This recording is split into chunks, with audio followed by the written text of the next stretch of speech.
ان الصلاۃ تنہا عن الفحشاء والمنکر، بے شک نماز بری باتوں سے اور بے حیائی سے روکتی ہے۔ نماز کی فضیلت ہے، نماز کی اہمیت ہے، نماز کا یہ مقام ہے کہ نماز پڑھنے والا بے حیائی کے اور برائی کے کاموں سے بچ جاتا ہے، نماز اس کو بچاتی ہے۔ نماز یہ اللہ کی وہ پیاری عبادت ہے، نماز پڑھنے کی برکت سے اللہ تعالیٰ اس کے دل کے اندر نور پیدا فرماتا ہے، پھر گناہ اس کو گناہ کرتے ہیں اور گناہ سے وہ اپنے دامن کو بچاتا ہے، بے حیائی کے، زنا کے، فحش کلام، فحش گفتگو یا فحش کام کرنے سے وہ بچتا ہے، اللہ اس کو بچاتا ہے۔ اور اللہ قرآن میں وعدہ فرما رہا ہے کہ بے شک مت کرو، بے شک ان الصلاۃ، بے شک نماز، ان الصلاۃ تنہا عن الفحشاء والمنکر، کہ بے شک نماز بری باتوں سے، بے حیائی کے کاموں سے روکتی ہے۔ تو نماز پڑھنا، تو نماز صحیح پڑھنا، غلط نماز پڑھے تو آدمی نماز بھی پڑھتا ہے، گناہ بھی کرتا ہے، نماز بھی پڑھتا ہے، گالیاں دیتا ہے، نماز پڑھتا ہے، زناکاری کرتا ہے، نماز پڑھتا ہے، گندی تصویریں دیکھتا ہے، نماز پڑھتا ہے، گندی ویڈیو دیکھتا ہے، نماز پڑھتا ہے، برائی کے کام کرتا ہے۔ تو نماز پڑھنے کے بعد برائی کے جو کام بندہ کر رہا ہے اس کا مطلب یہ ہے کہ اس کی نماز میں کوئی کمی ہے، خامی ہے، کوتاہی ہے، جس کے سبب اس کی نماز قبول نہیں ہو رہی ہے۔ اگر قبول ہو جاتی گناہوں سے بچ جاتا، قبول نہیں ہو رہی ہے تو کیا غلطی ہے، کیا کوتاہی ہے، اس کو دیکھنا ہوگا۔ قرأت صحیح ہے یا نہیں، تلاوت اس کی برابر کرتا ہے یا غلط تلاوت کرتا ہے، اس کو دیکھنا پڑے گا۔ پھر اس کو صحیح طور پر رکوع، سجود، سجدہ، کتنی ہڈیوں کے سجدہ فرض ہے، تو نماز کے اندر سجدہ فرض، سجدے میں 7 ہڈیوں کے زمین پہ لگنا فرض، اگر ایک بھی ہڈی زمین پہ نہیں لگی، سجدہ نہیں ہوا، نماز بھی نہیں۔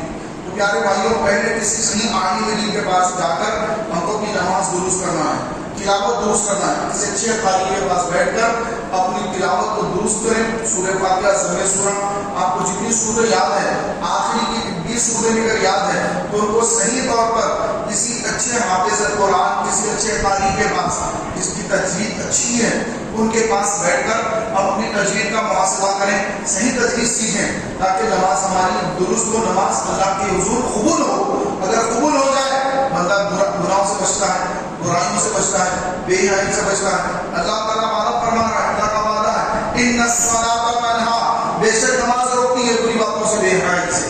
اگر نماز میں برائیوں سے نہیں روک رہی ہے، نماز پڑھنے کے بعد برائی کر رہے ہیں، نماز پڑھ کے بھی بے حیائی کا کام کر رہے ہیں، نماز پڑھ کے بھی گالی گلوچ کر رہے ہیں اور برے کام کر رہے ہیں، فحش کام کر رہے ہیں، گندے کام کر رہے ہیں، تو سمجھ لیں کہ نماز قبول نہیں ہو رہی، نماز کے اندر کوتاہیاں ہیں۔ اگر قبول ہوتی تو بندہ برائیوں سے روکتا، قبول نہیں ہو رہی ہے تبھی تو گناہ میں لگا ہے۔ اس کا کوئی مطلب یہ نہ نکال لیں کہ بھائی کتنے سالوں سے نماز پڑھا ہوں لیکن میں گالی دیتا ہوں، برے کام بھی کرتا ہوں، تو شاید میری نماز قبول ہی نہیں ہوگی، تو پھر نماز پڑھ کے کیا فائدہ، تو نماز پڑھنا ہی چھوڑ دوں، نعوذ باللہ۔ یہ شیطان کا بہت بڑا وہار ہے، شیطان کا بہت بڑا حملہ ہے۔ یہ نہ سمجھیں کہ بھائی نماز قبول نہیں ہوگی تو میں پوری چھوڑی دوں، ایسا نہیں۔ اگر نماز میں کوئی غلطی ہے، کوئی کوتاہی ہے اور آدمی نماز پڑھ کے بھی برائی کر رہا ہے تو اس کو بھی نمازوں کا محاسبہ کرنا ہوگا، دیکھنا ہوگا کہ نماز میں کیا کمی، کیا کوتاہی ہے۔ ایسا نہیں کہ نماز ہی چھوڑ دینا ہے تو پتہ ہی چلا کہ وہ تو بالکل شیطان کے دھوکے میں آ گیا ہے، شیطان کے وسوسے میں آ گیا ہے۔ لہٰذا نماز نہ چھوڑیں، نماز کے اندر جو کمیاں کوتاہیاں ہیں اس کو دور کر کے نماز کے پابند بنیں۔ آقا علیہ السلام نماز کا حکم فرماتے کہ میں نوجوانوں کو حکم دوں، جوان ٹھہری بھی ہو تو میں نوجوانوں کو حکم دوں کہ وہ لکڑیاں لے کر میرے ساتھ چلیں اور ان لوگوں کے گھروں کو جلا دیں جو مسجد میں آ کر جماعت کے ساتھ نماز نہیں پڑھتے۔ بعض لوگ نماز تو پڑھتے ہیں لیکن جماعت کے ساتھ نہیں پڑھتے، اپنے گھروں میں، دکانوں میں، جہاں پر جگہ میری وہاں پڑھ لیتے ہیں۔ تو اگر جگہ نماز فرض ہے، ادا ہو جاتی ہے، فرض ہے، ادا ہو جاتی ہے، لیکن مسجد میں آ کر باجماعت پڑھنا یہ واجب ہے، واجب کا ترک کرنا گناہ ہے۔ اور آقا علیہ السلام یہی تبلیغ فرما رہے ہیں کہ میں لوگوں کے گھروں کو جلا دوں جو لوگ مسجدوں کو چھوڑ کر گھروں میں اپنی نمازیں پڑھ لیتے ہیں۔ یعنی نماز گھر میں کون سی پڑھنا ہے؟ سنت پڑھنا ہے، گھر میں سنتیں پڑھنا ہے، واجبات پڑھنا ہے۔ فرض نماز مسجد میں، سنتیں گھر میں پڑھ کے آنا، مسجد میں جماعت کے ساتھ فرض پڑھنا۔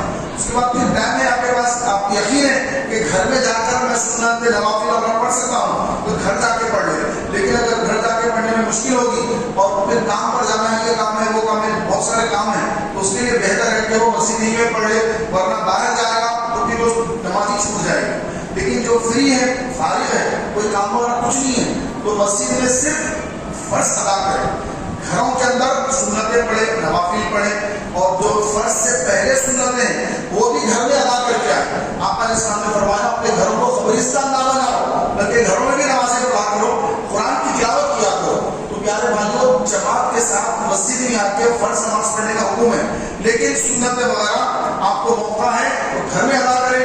گھر کے اندر خیر و برکت ہوگی۔ گھروں کے اندر خیر و برکت آج کہاں ہے؟ گھروں کے اندر ہماری بے برکتی ہے، وقت میں برکت نہیں ہے، پیسے میں برکت نہیں ہے، اور اناج میں برکت نہیں ہے۔ برکت کیوں نہیں ہے؟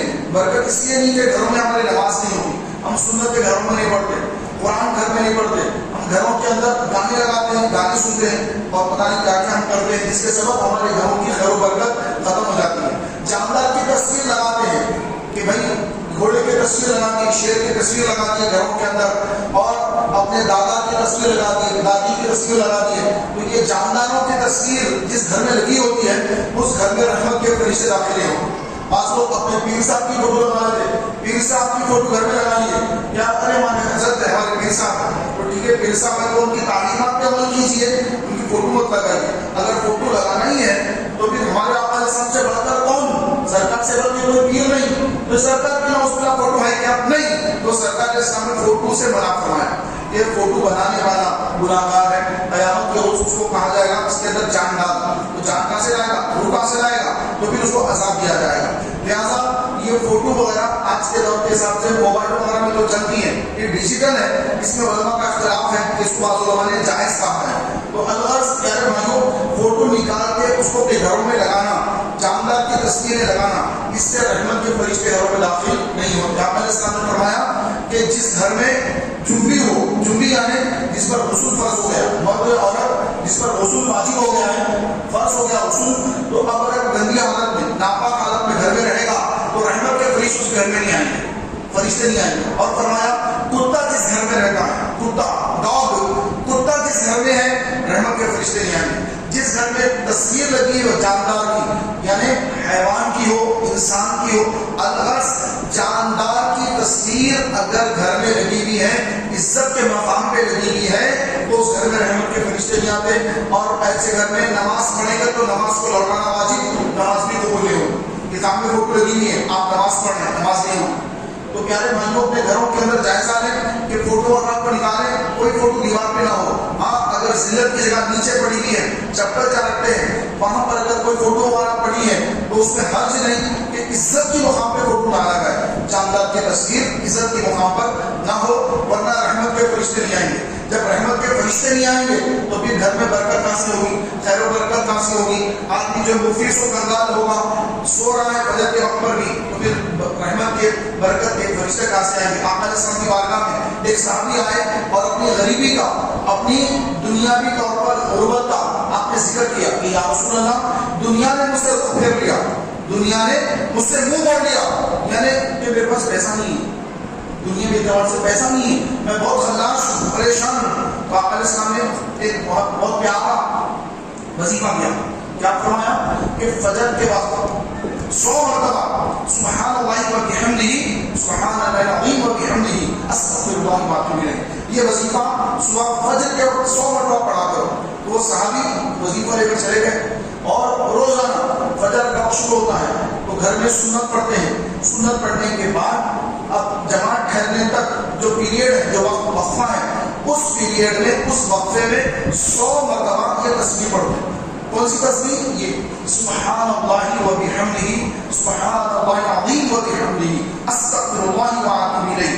یہ تسبیح 100 مرتبہ پڑھا کرتے ہیں۔ 15 دن کے اندر اللہ تعالیٰ نے اتنا نوازا کہ حضور اسلام کی بارگاہ میں حاضر ہوئے اور عرض کیا کہ یا رسول اللہ، آپ نے جو وظیفہ بتایا تھا میں نے عمل کیا، صرف 15 دن میں اللہ نے اتنا نوازا کہ گھر میں کہاں اٹھا کے رکھوں، کہاں تقسیم کروں، آزو بازو پڑوسیوں کو بھی دے رہا ہوں، لیکن مال میں کبھی نہیں، برکت ہی برکت ہو گئی۔ سبحان اللہ۔ تو پیارے بھائیوں، یہ تسبیح پڑھنا ہے، کب پڑھنا ہے؟ فجر کے وقت پڑھنا ہے۔ فجر کی سنت پڑھ لی آپ نے گھر کے اندر، گھر میں سنت پڑھی، سنت کی برکت گھر میں آ گئی، اور اس کے بعد گھر میں بیٹھ کے تسبیح پڑھ لیں 100 مرتبہ۔ اس کے بعد مسجد کو آئے، دیکھیں کہ کاٹے پر جماعت ہے، جماعت سے 5 منٹ پہلے مسجد میں آ جائے اور 100 مرتبہ کی تسبیح پڑھ لیں، تو سبحان اللہ، اس کے گھر میں خوب خیر و برکت ہوگی۔ جیسے کہ وہ صحابی کو اللہ نے برکت دی تو انہوں نے عمل کیا۔ ہم تو فجر میں سوتے ہیں، ہم تو اٹھتے ہیں صبح میں 8 بجے 9 بجے 10 11 12 1 2 3 پتہ نہیں کب کب کس کا اٹھنا ہے، پھر رات بھر جاگتے ہیں، دن بھر سوتے ہیں، رات بھر جاگ رہے ہیں، فجر کی نماز میں نہیں پڑھتے، سو جاتے ہیں۔ صبح جو ہے ان کو اٹھنا ہی نہیں ہے، ان کو اٹھنا کب ہے؟ 2 بجے، کوئی 3 بجے اٹھتے، فجر بھی نہیں، ظہر بھی نہیں، 4 بجے اٹھتے تھے، ایسے بھی لوگ ہیں، کوئی صبح 7 بجے اٹھتا، کوئی 8 بجے، ہر الگ الگ ٹائم چل رہا ہے، کوئی یہ ٹائم پہ، کوئی وہ ٹائم پہ، کوئی یہ ٹائم پہ، الگ الگ ٹائم پہ لوگ اٹھتے ہیں، فجر کے وقت سوتے ہیں۔ تو آپ نے سامنے فرمایا چھوٹے بچے میں مسجد میں پڑھنے جاتے تھے تو جب یہ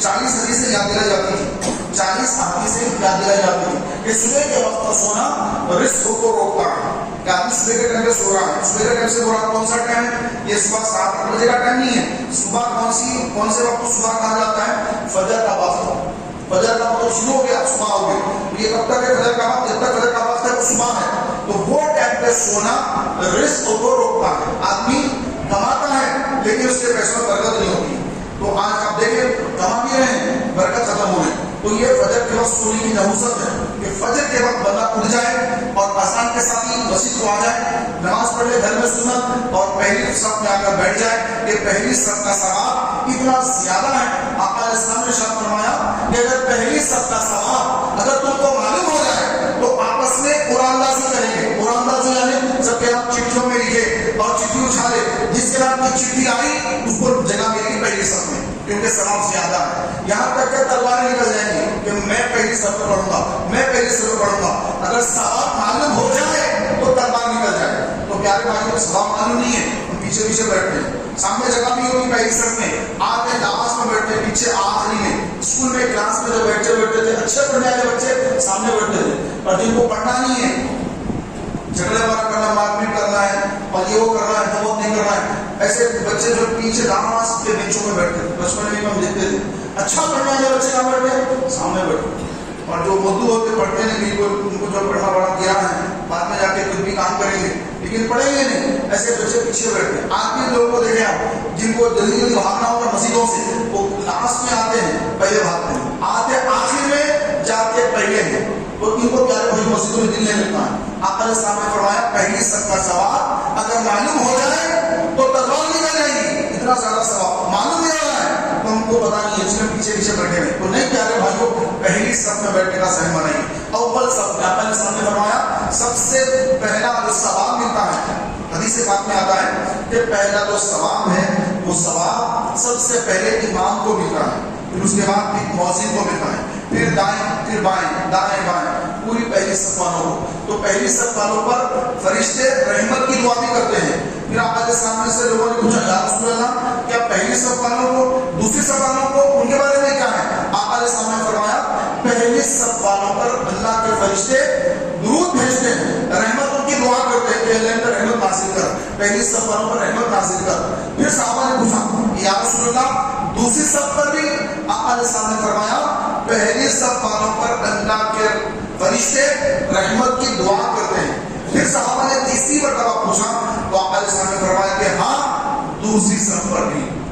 تو سب سے پہلے اول صف، اب اول صف نہیں ملی تو کم از کم دوسری صف مل جائے کہ اس صف والوں کو بھی اللہ کے معصوم فرشتے رحمت کی دعا کر رہے ہیں۔ اب تیسری چوتھی کے بارے میں کچھ بھی نہیں، ہاں ثواب ہے، پہلی دوسری کا ثواب کے بعد تیسری صف کا ثواب، دوسرا جتنا آخری میں رہیں گے کتنا ثواب کم۔ نماز جنازہ کا حساب الگ ہے، نماز جنازہ میں پہلی صف کا ثواب کم، آخری صف کا ثواب زیادہ۔ آقا علیہ السلام نے فرمایا جس کا انتقال ہو جائے اس کی جنازے میں 3 صف اگر ٹھہر جائے تو اللہ تعالیٰ اس مرحوم کی بخشش فرما دیتا ہے۔ اس لیے فرمایا گیا کہ جب جنازہ ہو تو 3 5 7 9 11 13 15 17 19 21 23 25 اس طرح صفے بنے، ایک نہ بنے، کم از کم 3 بنے، 4 نہیں بنے، 5 بنے، 6 نہ بنے، 7 بنے، تاخ قدر میں بنے، جفت میں نہ بنے۔ تو یہ سب جو ہے اس کی بڑی اہم فضیلت ہے کہ جنازے میں آخری صف میں ٹھہرنے کا ثواب زیادہ ہے، پہلی صف میں ٹھہرنے کا ثواب تناسب ہو جاتی ہے۔ آقا علیہ السلام نے فرمایا کہ جو ایسا جنازہ پڑھے جو بخشا بخشایا ہے، یعنی جس کی گناہوں کو اللہ نے معاف کر دیا، نیک متقی شخص ہے، عورت یا مرد ہے، نیک تھا یا نیک تھی، تو اس کا جنازہ پڑھنے والے جو ہیں اللہ تعالیٰ نماز جنازہ پڑھنے والوں کی بخشش کروا دیتا ہے کہ کسی نیک آدمی کا جنازہ پڑھنے گئے، جنازہ اس کا پڑھنے گئے، بخشش ہماری ہو رہی، مغفرت ہماری ہو رہی۔ آقا علیہ السلام کی بارگاہ میں جنازہ گزرا لوگوں نے کہا، سرکار علیہ السلام نے فرمایا جنت واجب ہو گئی، جنت واجب ہو گئی۔ حضرت عمر موجود تھے، حضرت عمر پہلے سوال کر لیتے تھے، یا رسول اللہ کیا واجب ہو گئی؟ سرکار علیہ السلام نے فرمایا جنت واجب ہو گئی۔ پھر اس کے بعد تھوڑی دیر بعد اور ایک جنازہ گیا، سرکار علیہ السلام نے فرمایا واجب ہو گئی۔ حضرت عمر نے پوچھا یا رسول اللہ کیا واجب ہو گئی؟ فرمایا جہنم واجب ہو گئی۔